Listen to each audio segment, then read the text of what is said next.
Hey, everybody, and welcome to this episode 96 of the Virtual Roundtable Series brought to you by Thoughtium. This is the Navigating Now Virtual Roundtable Series. We come to you live every Thursday at 3 p.m., and today is a very special episode in that it kicks off our July Perspectives series. And for those of you who are, interested in going deeper in topics that we're talking about every day, the Perspectives series is for you. So each Thursday in the month of July, we'll be bringing you a new portion of this discussion. And the Perspectives series is really designed to create the space for perspectives that drive the way we see the world, the way we see our workplace and our colleagues, and particularly the way that we see ourselves as leaders. And we'll tell you a little bit more about how this discussion will really just kick off this series in July and some of the tools that you will have available to you to bring this discussion to your broader team. Our July Perspective series is all about creating the space for experiential design. Design has a lot of meaning today, particularly in and outside of the corporate space. It's making its way into our everyday vernacular as something we need to really keep at the forefront of the way that we create experiences. But we're really going to be unpacking what is experiential design. What does it mean when we say we are really focused on designing great experiences? And we couldn't be more excited about this series to really unpack the power of experiential design, starting with our discussion today with AJ Goehle, a partner and a founder at a leading design agency here in Chicago, Luci Creative, and we're going to be introducing AJ in just a moment. Our series will continue next week with Rachel and Madison, your loyal Thoughtium teammates, really unpacking experiential design. What are the key elements to bringing experiential design to your work and your projects? And we'll be wrapping up the month's perspectives with Molly, who is also a part of the Thoughtium team.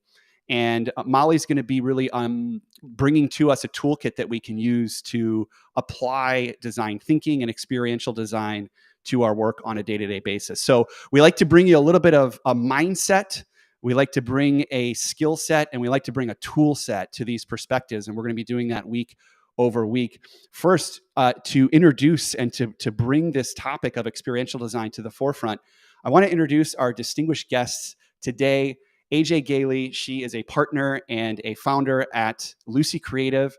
It is a wonderful Chicago-based organization that AJ is going to tell you all about that is really focused on bringing these great experiences to their clients. AJ, welcome to the Navigating Now Virtual Roundtable series. Woohoo! Great to be here. Thanks for having me. Yes, it feels like it's been a long time coming, but really we've only known you for a couple of months here at Thoughtium.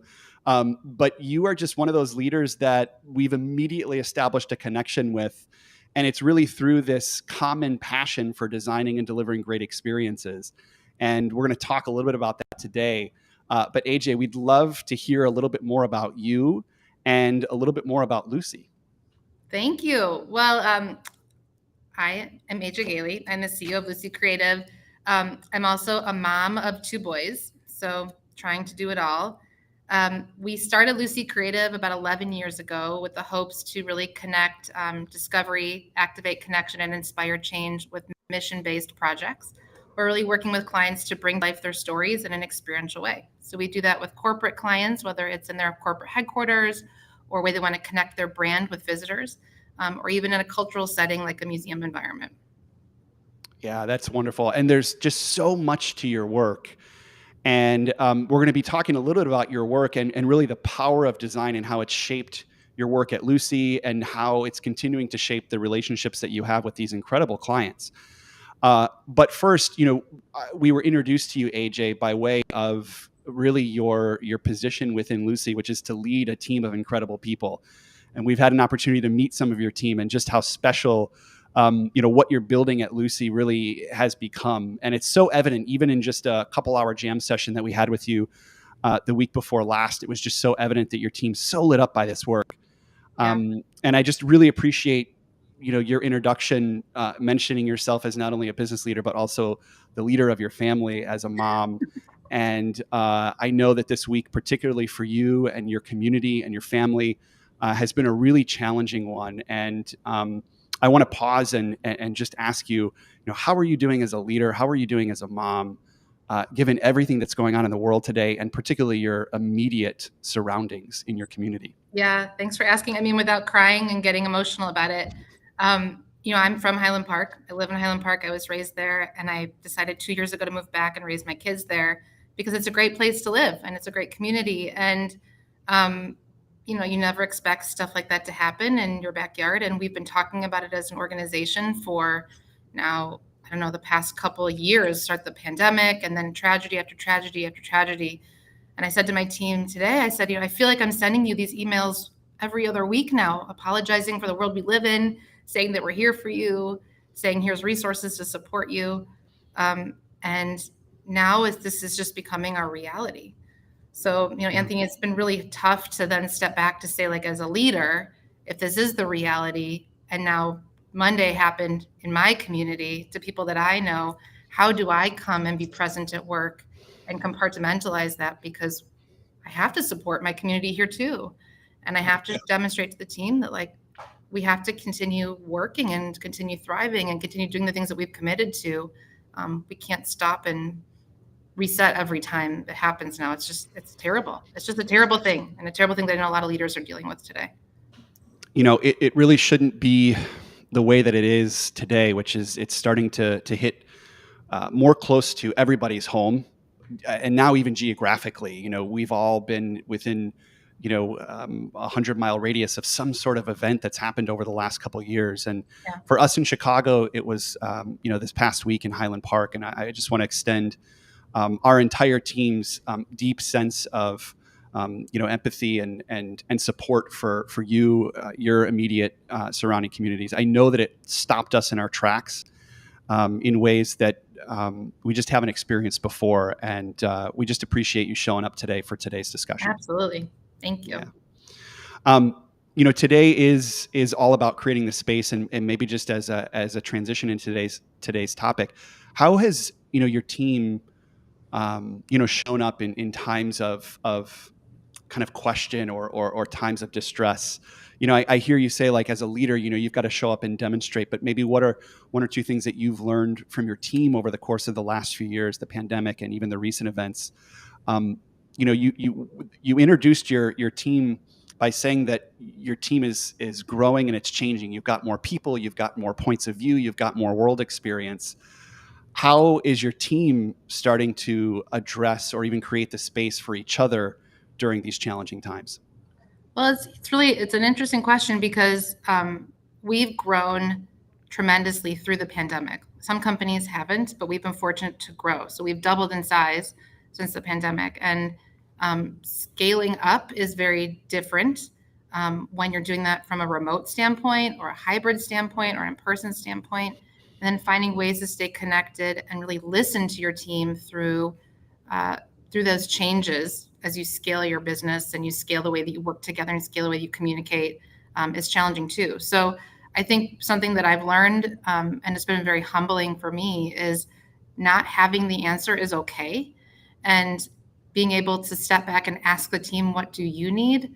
What works best for you? And how do we continue the mission of our organization in supporting our clients and each other while accommodating and supporting different work styles like we might not have ever thought before, right? We used to ask everyone to come to the office every day. And I think the pandemic showed us that we don't need to do that. Yep. And, asking the team what works best for you to Yep. be able to find that balance. So it's been a really interesting experience testing and trying new things. And I think it's funny as we talk about like design thinking and you talked about it, having a design mindset, right? You said design mindset, skill set, and tool set today. Well, first, the mindset is try things and continue testing them. And they may work, they may not work, but being very open and humble about it, I think is a great practice. Yeah, very similarly, our firm has gone through a significant growth spurt over the course of the last few years, and we've realized that adding folks and adding unique experiences have allowed us as leaders to kind of let go of the rope a little bit, and that's allowed the team to kind of elevate in ways where it helps us see that we don't necessarily have to have the answers all the time. So I appreciate that perspective. Speaking of perspectives, this month's perspectives is all about creating the space for experiential design. And AJ, when we were introduced to you and your firm, Luci Creative, we were just in awe that there was an entire company dedicated to creating this space for incredible experiences. Experience design is definitely an aspect of a lot of organizations and brands, and it's even a formal function of some organizations and brands. But your focus, your practitionership, your passion as a group is to create this space. And when we bring this topic to our clients, we love to tap into what makes a great experience. And oftentimes that starts with stories, nostalgia, thinking back to even our childhood. And I'm curious, AJ, as you think back to your developing career, even your childhood, what is maybe one of the earliest memories of experience design that you had that you maybe even bring to your work today? Like when you're a young kid and you're trying to figure out what you want to do when you grow up, you have no idea. And so I think as a parent too, looking at what experiences am I exposing my kids to today that might influence or inform who they want to be when they grow up, what they're passionate about. And so as I think about what almost did that imprint on me growing up here in Chicago, going to Museum of Science and Industry all the time with my grandparents, I really remember the coal mine experience. And it's that iconic experience that everyone who's been there can remember is it's a trick, right? It's an illusion. You're being transported somewhere in time, back in time on a ride. You're being told a story. You're being immersed in that story. You're a participant in that story. And when you come out of it, you realize that you went on this journey and you experienced something and understood something from a first person perspective, and now have a deeper appreciation for the history and the craft. So, thinking back to that, I think being able to take people on a journey and put them somewhere where they never thought they could go, and really immerse them as a participant instead of a spectator, allowed me to think about like, wait, I can do this for a job. I can do this for my career. I can do this with other people who like to do this too. Yeah. And so it's been really fun to be able to actually apply that now to the way that we think about our projects, to ask our clients, like, where do you want your visitors to go? What do you want them to feel? What do you want them to do? And then we get to play with this amazing toolkit of technology and environments and scenic and story, and really choreograph that for people to help them become closer to the story that our clients want to tell. I don't know if this is a term we're going to introduce later in the episode, but transportational design. Yeah. I don't know if it's a term. If it is, what you just hit on, I think, is so critical to the design process. And that initial question, sorry about the noise, the initial question at the beginning of the design process, where do you want your people to go or your end users to go, is such a vital one. We talk about empathy as the beginning stages of the design thinking process, really stepping into the shoes of who we're designing for. In our case, it's the learners, in your case, it's your clients. But even going a step further and saying, where do you want these people to go, is so critical, because what we love about storytelling and how storytelling can allow us to transport is that it oftentimes calls on those bits of almost intangible nostalgia that make us want to go back or make us want to go to places. Yeah. We just had this incredible episode just a couple months ago with Jimmy Graziano here in Chicago, and we were reflecting to him that every time we walk into his shop, we go back to the butcher that we walked into as a 6-year-old with our grandfather. Mm-hmm. And he doesn't do that through signage and direction. He does that through the entire experience, the entire environment. And that's what you all are really focused on creating at Luci. And that's just incredible work. Let's talk a little bit about the power of design. And I want to ask, maybe where are you starting to see design make its way in very exciting ways into your clients? Like, what are some of your clients asking you to do? And maybe we'll just start there. Like, where do you see design starting to become the focus for your clients? Well, let's take the clients separately, because I think in our world, we have two different channels. We have the cultural world, which is history museums and science museums and technology museums. But then we also have the corporate world, which is how do we partner with businesses to tell a story about the heritage of the organization, the cultural practices of their organization, and their future vision. Because what they want to do is not only use it as a recruitment tool for new talent to come in to say, here's who we are. It's more than a website and a handbook, but also a way for them to say to their team, let's all be this together and practice this together and live by these values in the world that we live in as one organization. And so what we do a lot of work with now with corporations is really diving into who are you? Who are you as a company and organization? Who do you want to be that you're not already? And who are you trying to connect with in terms of the stories you're trying to tell about who you are and how can we help you get there? So we're seeing a lot of transport, if you want to call it transportative or transportive environment design being brought into the corporate world, especially as people are trying to get their employees back to the office or find different uses and use cases for their office environments, or even their potential clients. How do we bring them in and like use this as a place to say, let's get off of Zoom, let's all come together in a space, and let us tell you how we're different and why we're different. And are you finding that those clients, and maybe we'll take your corporate clients, are asking this question, who are we, in a way that they maybe never have before, just due to everything that's been going on over the last few years? I mean, we particularly, when we work with our clients to develop strategy or to lead training programs or even in our coaching, we're constantly hearing that organizations and even teams within organizations are turning inwards and saying, who are we? And not necessarily the plaque on the wall in the lobby, but like, who are we as a team? Yeah. And what is our unique identity? And even within an organization, what is our unique identity? Are you sensing that leaders are asking that question more today than ever before? Oh, for sure. Because to be honest, they don't know.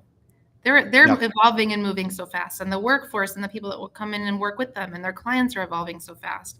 And then they're all being bombarded with these other initiatives going on. Think about like DEIA. That's a huge initiative going on around corporations, and people don't know how to make that tangible beyond a website that you might put up to say, here's our mission and what we're going to do about that. And so what they're really trying to do is put their customers, their partners, their employees inside of those ways in a practice. And I think as we talk about transportive environments, or Graziano's, you felt it, right? When you walked in there, you knew you were there and you stepped back in time and it felt authentic. And I think what we're really trying to help clients do today is you can say that this is who you are, but the authentic self is going to come out when you start to put it into practice and make it tangible in an environment with interactive opportunities, with storytelling opportunities, with ways that you can stand there and talk to those people, those employees, and those partners about who you are and where you're going. Yeah, I love that. I want to make this very real for folks who are listening, because as much as AJ, you and I just like love this concept of design, and we're reading all the books and we're in all the conversations, one of the missions of the Perspective series is to make a concept like experiential design very real for all kinds of audiences. And those folks who maybe don't know a lot about experience design, wanting to bring a little bit more of it to their work.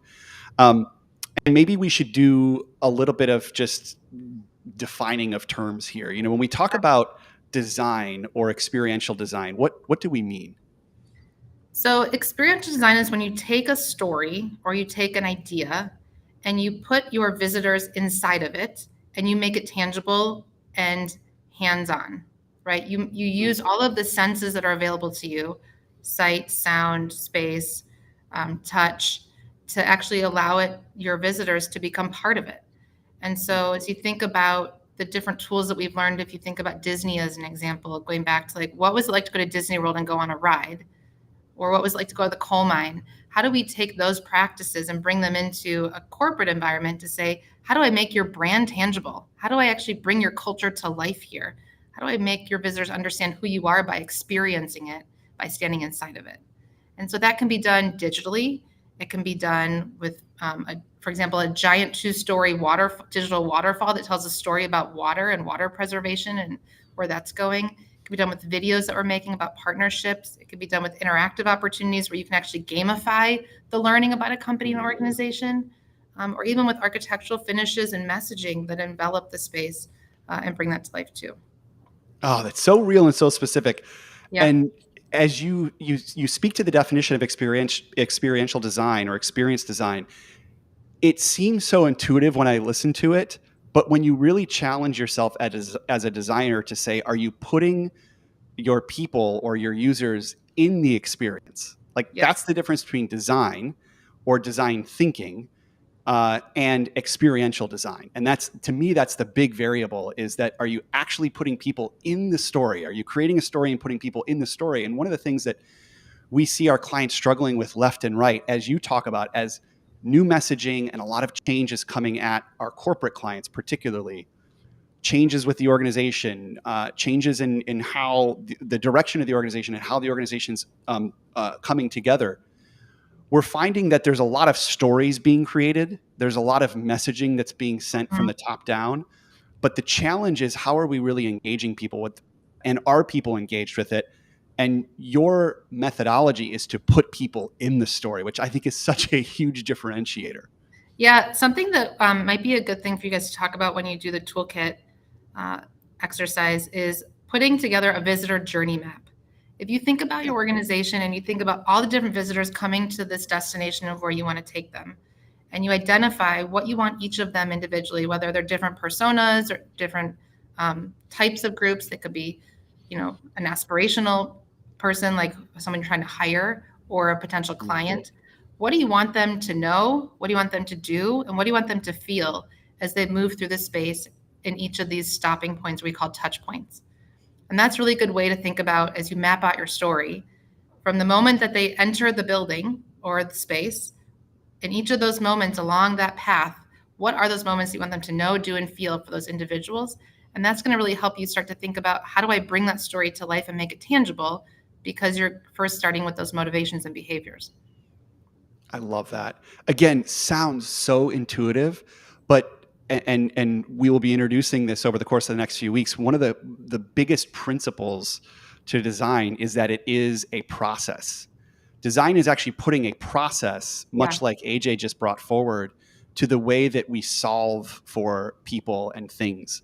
And when you apply a process to something, like I have to sit down and I actually have to write down or map out what we want people to do and know and feel in every step of the process, it really challenges you, and it Oh, yeah. unearths big opportunity or potentially huge gaps. And those gaps exist between, again, the stories that we're creating and our people actually engaging with them. So I appreciate a little bit of that methodology that you bring to your work. Speaking of methodology, 2 weeks ago we had an opportunity to visit Luci Creative in the northern suburbs of Chicago. Myself and my co-founder Norm and our chief of staff Amanda drove up north, and we got out of the car. We all had our backpacks on, and I think I turned to Norm and Amanda and said, like, well, this feels like we're on a field trip, because I knew that your space at Luci Creative was more than just a sea of cubes and a couple offices. But what we experienced was even so much more than I could have imagined. You have an office that is essentially connected to I believe, 100,000 square foot production studio, Yeah. essentially. Yeah. And it just blew our mind, the space that you all have to carry out the design process for your clients. And I'd love for you to tell us a little bit about your space and the production side of things that you all have just such immediate access to, that allows you to carry out the design process. Yeah. So when we started Lucy 11 years ago, my business partner, Michael Shapiro, owned a company called Ravenswood Studio. And they were a fabricator that built custom environments for opera and theater and corporations and museums for about 20 years at that time. And we saw, and he was actually my vendor. So when I was working at Museum of Science and Industry and in hospitality and sports entertainment design, I would hire them to actually build the projects for me. So I had this amazing relationship. But what I saw was missing from the creative process, um, for me as an outside designer, was the idea of reality. So when you're going through your ideation phase and you're coming up with all these amazing blue sky ideas, and you take them to a client and you're like, okay, I have this awesome idea. And they're like, okay, well, what is it going to cost? And they're like, well, I don't know yet. Well, we're going to try to defy gravity. Okay. And the client's like, can you do that? And I'm like, well, I think so. And so having this sister company as a value proposition to the creative process, what we do at Luci allows us to really be thoughtful about when we bring an idea to a client, we've already vetted it. We know how much it's going to potentially cost today, right? Maybe not in 6 months because inflation is so crazy right now. But we also know how we're going to defy gravity or what the other options might be. And so part of that creative process allows us, as we talk about, test ideas, throw them out there, try again, iterate, but then also prototype. Go back in the shop where we have 100,000 square feet behind our studio here and actually build a cardboard mock-up. Try some print samples, print out a piece of acrylic and see what that might look like.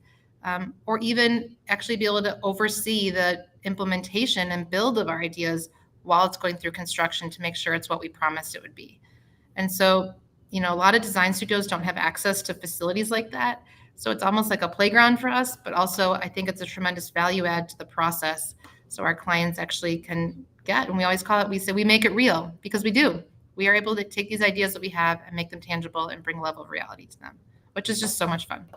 Yeah, Ravenswood is literally like you have like a fantasy factory like attached to your office, which is just so incredible. And you could almost see the turnaround between concept and prototype, which is such a critical step that even if you had to essentially farm out that work, the fact that you're so connected to it allows you to make concepts and ideas very real for your clients. And we could physically see that in your space, which was super exciting.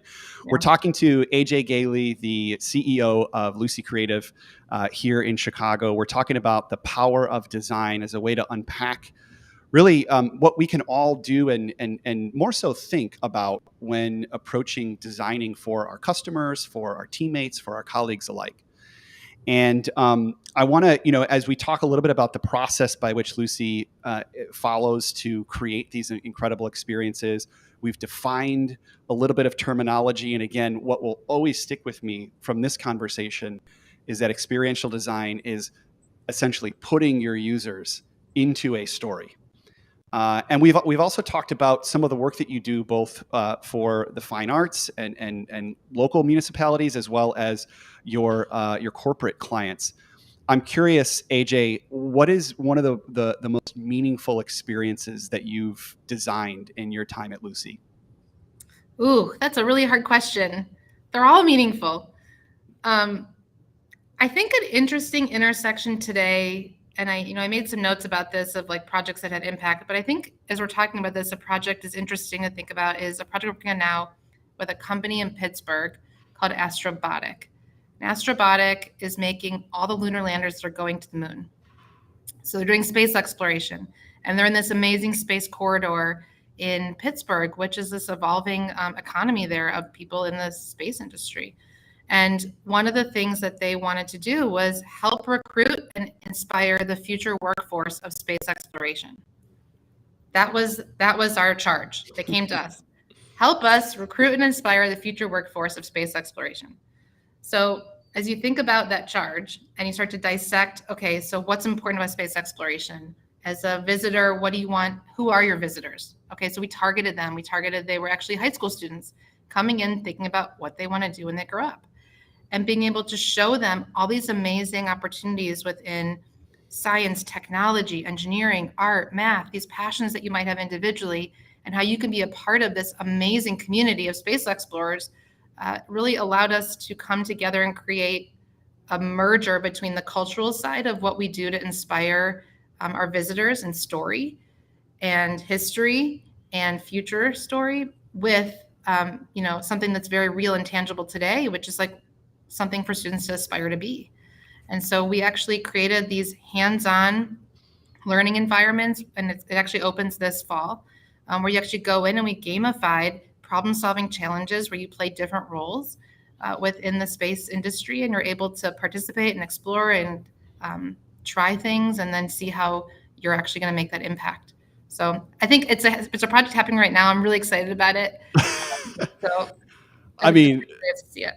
Yeah. First of all, I don't care how incredibly exciting, my work seems on a day-to-day basis. And it really is. Like, I'm not recruiting for the next generation of astronauts. I mean, that if that's not Or like an space engineers. Like, where do you find a space and space engineer? engineers, Yeah. yeah. If that's not just an amazing charter or launch point for a design project, I don't know what is.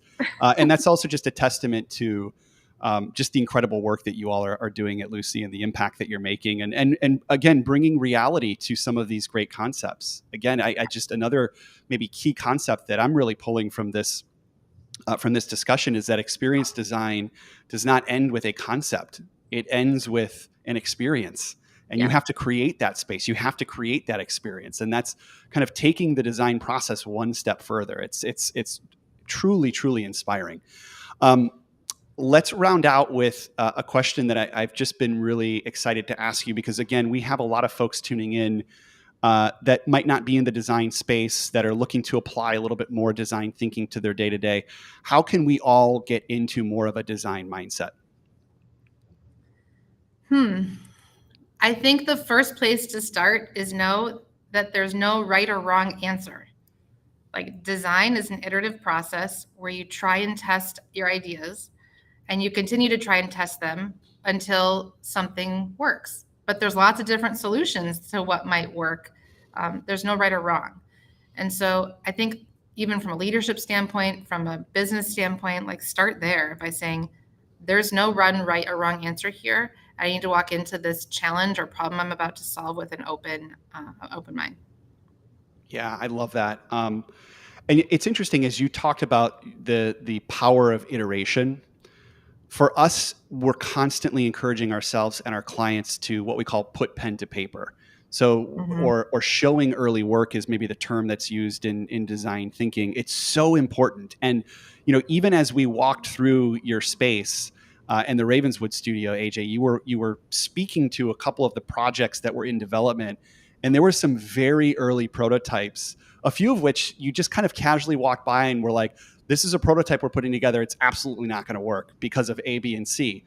And we couldn't help but again be inspired by the fact that you're putting pen to paper, like you're actually trying, and you're going to take whatever you put together and you're going to iterate on that. And I think the ability to try, the ability to put pen to paper, the ability to show unfinished work is oftentimes a real challenge for folks who maybe feel like they've got to have all of the answers. And that goes for the way we design, and it goes for the way we lead. And it's really hard, Anthony, for clients when they're when they're hiring you and they're investing in the project and they're like, wait, this might not work. You just invested 6 months of time into it and it might not work. Yeah. And we're like, well, it's never been done before. So I have no proof that it's going to work. Right. Thank you for taking the risk with us, Absolutely. Yeah, absolutely. But again, bringing them into the process, showing them the importance.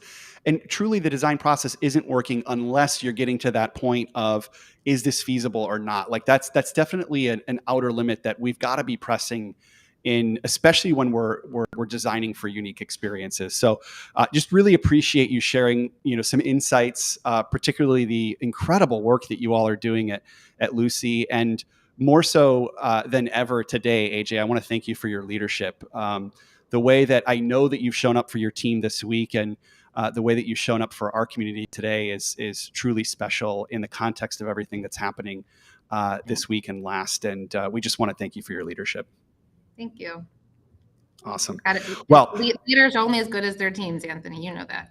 1,000%. And I can tell you, our team is just so excited to continue to learn more about the work that you're doing at Luci. And, after having some initial conversations with you all and really challenging a little bit of the way that we're approaching design, we're so thrilled to be partnering with you to continue to push the paradigm on designing for great experiences. So just really, really looking forward to this partnership moving forward. And again, thank you for your time today, AJ. Are we allowed to give a shout out to our matchmaker? 1,000%. Let's do it. How did Thoughtium and AJ come together? This is where family ties come together, everyone. My brother is good friends with Anthony, and they used to work together. And they're working together now, and he was a great matchmaker. So thank you, Rex Merdinger. Yes. Shout out to Rex, somebody that we've gotten a lot closer to over the last couple of months. And I know Rex is continuing to challenge the way that he brings his organization and his leaders into the design process as well too. So shout out to Rex. Again, the power of community, the power of this network is so strong, and we're so thrilled to have you a part of the Navigating Now community. AJ, thank you. Yeah, thank you. Awesome. Okay, well, this discussion rounds out part one of a three-part series. As I mentioned at the top of the hour, we're going to be bringing this concept of experiential design to you all, our community, in three parts. Today, we really wanted to unpack the mindset of experiential design and make some real differentiation between experiential design and design thinking. Experiential design, again, allowing us to really put our users and our learners and our customers and our colleagues in a story.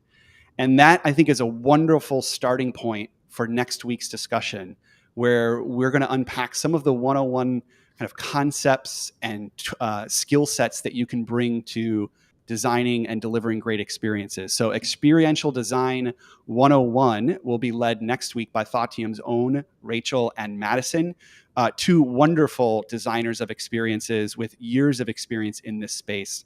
And we will then round out our July Perspective series, introducing a new toolkit to you all by our very own in-house designer, Molly, who's going to be sharing this toolkit and challenging us all to bring this discussion and specific tools to our teams on a day-to-day basis. Again, that is part of our Perspective series, all about enhancing the way we see the world, the workplace, and those within. So I want to thank, again, AJ for stepping into the discussion today. I want to thank all of the folks that are a part of our Navigating Now community, those folks who tune in on a week-to-week basis, those folks who maybe have been sent this Perspective series.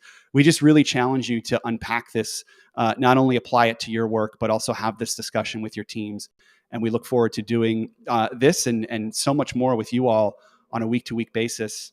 Every Thursday at 3:00. You can find all this content and more at thougtium.com/live. And we'll see you all next week.